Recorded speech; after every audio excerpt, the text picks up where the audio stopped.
जुमेरात 22 अगस्त को इस्लामाबाद के करीब इमरान खान की रिहाई के लिए एहतजाजी रैली का अचानक अल्तवा पीटीआई की मज़ाहमती तहरीक के लिए बड़ा झटका साबित हुआ, जिसने कारकुनों के हौसले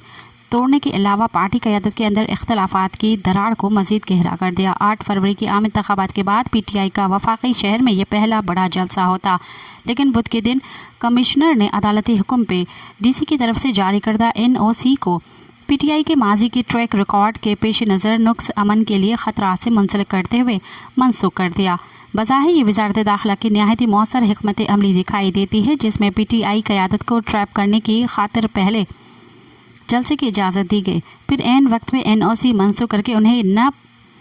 पाए रफ्तार न जाए मानदन की कैफियत के दो चार कर दिया गया। रैली की क़यादत खैबर पख्तूनख्वा के वज़ीर आला अली अमीन गंडापुर ने करना थी,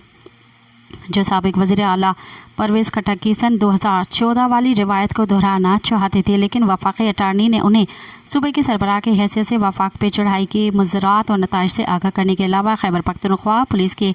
IG की जानिब से गश्ती छुट्टी के ज़रिए VIPs की सिक्योरिटी पर मामूली पुलिस एहलकारों को सूबाई हदूद से बाहर जाने से रोक कर सख्त पैगाम पहुँचाया। मज़ीद ख़बरन ऐं तफ़सीलात लाइ विज़िट कयो असांजी वेबसाइट www.awamiNewsHD.com ऐं ॾिसंदा रहो अवामी न्यूज़ HD।